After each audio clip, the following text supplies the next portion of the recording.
అందరికీ నమస్కారం. మిత్రులందరికీ ప్రత్యేక నమస్కారం. చాలా రోజులైంది మిమ్మల్ని కలిసి, మిమ్మల్ని చూసి. అండ్ ఈరోజు అక్కడ చూస్తున్నాను బీమ్స్ ఫర్ బాలయ్య అని. కొన్ని మనం చూసేటప్పుడు ఆనందాన్ని ఇస్తాయి, కొన్ని వాటికి పనిచేస్తున్నప్పుడు భయాన్ని ఇస్తాయి.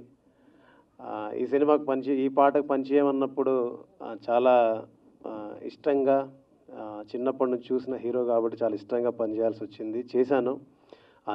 సారీ. ఫస్ట్ నేను మనస్ఫూర్తిగా చెప్పాల్సిన విషయం ఏంటంటే, నేను ఇప్పటిదాకా ఎక్కడ చెప్పలేదు. నేను మణిశర్మ గారికి, అది కరెక్ట్ పదం నాకు తెలియదు ఎగ్జాక్ట్లీ, నేను ఏకలవ్య శిష్యుణ్ణి. ఆయన స్టూడియో ముందు ఒక చిన్న పార్క్ ఉంటే ఆ పార్కులోనే తిరుగుతూ ఆయన కనబడితే చాలు చూడాలి, ఆయన ఒకసారి కలవాలనుకొని కొన్ని సంవత్సరాల పాటు అక్కడ నేను మాటుగా దాన్ని ఏమంటారు, అక్కడ వెయిట్ చేసి ఆయన సినిమాకి, ఆయన సంగీత దర్శకుతో ఒక్క పాటైనా రాయాలని ఎదురు చూసిన కొన్ని వందల మంది రచయితలు నేను ఒకడిని. బట్ నాకు ఆ అదృష్టం రాలేదు. కానీ ఆయన్ని చూసి పాటలు ఎలా చేయాలో నేర్చుకుని వచ్చిన వాడిని.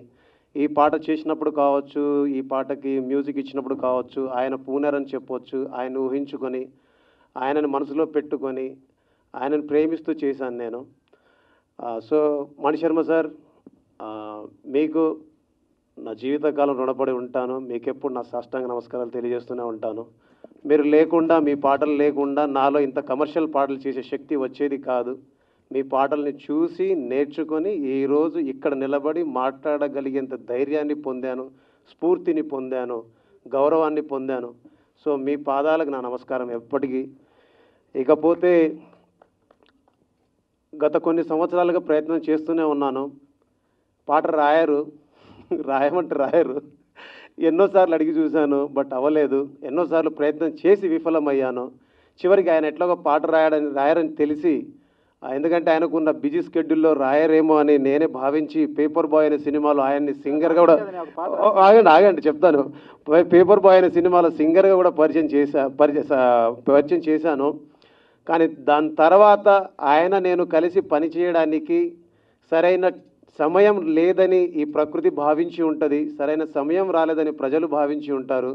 అందుకే సరైన సమయంలో సరైన వ్యక్తిని కలిసి పాట చేసే అవకాశం వస్తుందని మీరందరూ గట్టిగా కోరుకొని ఉంటారు. అందుకే ఇక్కడ ఆయన ముందు నిలబడే అర్హత, అవకాశం ఏదీ లేని ఒక సామాన్యుడు బీమ్స్ ఆయనతో కలిసి పనిచేసే అవకాశాన్ని పొందాడు.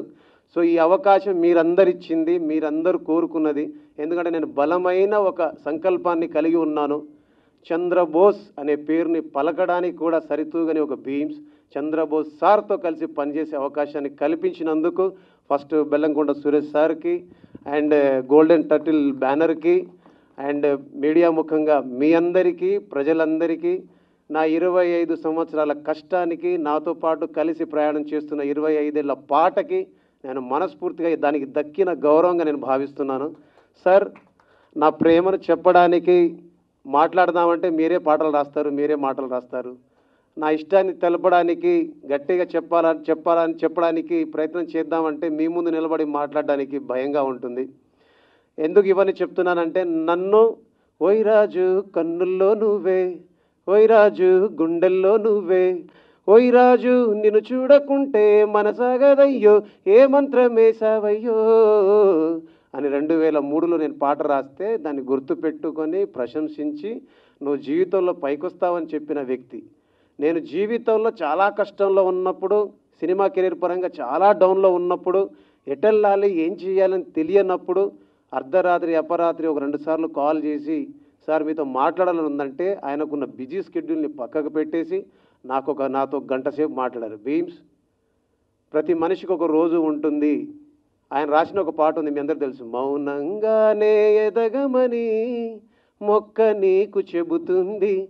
ఆ పాట నాకు పాటంలా చెప్పి ఈరోజు మీ అందరి ముందు నిలబడడానికి, నేను ఇవాళ మీ అందరి ముందు ఇలాగ గర్వంగా మాట్లాడడానికి నా వెనకాల ఉండి నడిపిన చంద్రబోస్ సార్కి మనస్ఫూర్తిగా ధన్యవాదాలు.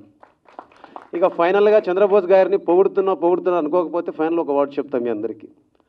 నేను పాటల రచయితగా ఉన్నప్పుడు నువ్వు పాటలు రాస్తే బాగుండదు అని ఆదేశ్ రవి అన్న అని ఉంటారు. ఆదేశ్ రవి అన్న చెబితే నేను మ్యూజిక్ డైరెక్టర్గా ట్రై చేస్తే నాకు సంగీతం చేసే అవకాశం వచ్చింది. నువ్వా నేనా అనే సినిమా.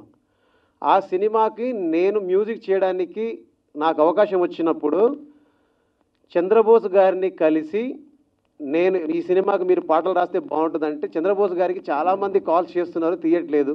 కానీ తమ్ముడు మ్యూజిక్ డైరెక్టర్ అవుతున్నాడంటే నేను పాటలు రాస్తానని ఆదేశ్ రవి అన్న ఫోన్ తీసి అన్న ఫోన్కి ఆన్సర్ చేసి నా కోసం ఆఫీసుకు వచ్చి నేను ఈ సినిమాకు పాట రాస్తానని చెప్పేసి నాకు తోడుగా నిలబడి, ఆయన ఆ రోజు నా భుజం తట్టి ఉండకపోతే, ఆ రోజు నాకు వెన్నుదన్నుగా నిలబడి ఉండకపోతే ఆ అవకాశం నాకు వచ్చి ఉండేది కాదు.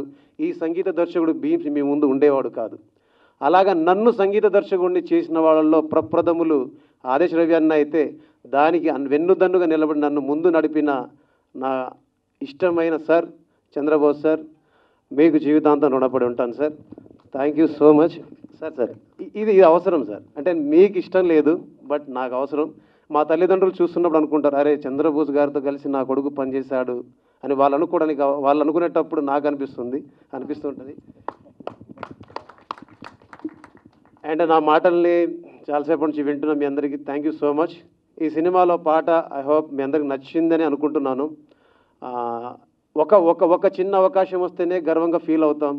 అలాంటిది సాక్షాత్తు చంద్రబోస్ గారు, బెల్లంకొండ సురేష్ సార్ అండ్ బాలయ్య బాబుతో కలిసి ఒక పాటని చేయడానికి అవకాశం వచ్చింది. ఇది అదృష్టంగా భావిస్తున్నాను. మీ అందరికి మనస్ఫూర్తిగా ధన్యవాదాలు. డైలాగ్ కుమారస్వామి, గోపాలస్వామి, సుబ్రహ్మణ్య స్వామి. ఇది పాట అంటే పాడేస్తా, ఏదైనా పాట పాడాలంటే పాడ. ఈ డైలాగ్ కి ట్యూన్ కట్టేస్తారేమో మీరు. అట్ట అంటుంటే మస్తుందే ఓ పిల్లో, లవ్వు తన్నుకు వస్తుందే టన్నుల్లో, భూమి పూజ చేసుకుంటా బుగ్గల్లో, కొంపగోడు కట్టుకుంటా కౌగిల్లో. ఇక్కడ ఎవరు లేరు. నిన్ను చూస్తే ఎట్నో ఉంటది, ఎక్కడెక్కడనో గట్టిగా కొట్టేసుకుంటది. థ్యాంక్ యూ అమ్మా. Thank you so much. Thank you Bheems garu. Thank you so much. That was lovely. Thank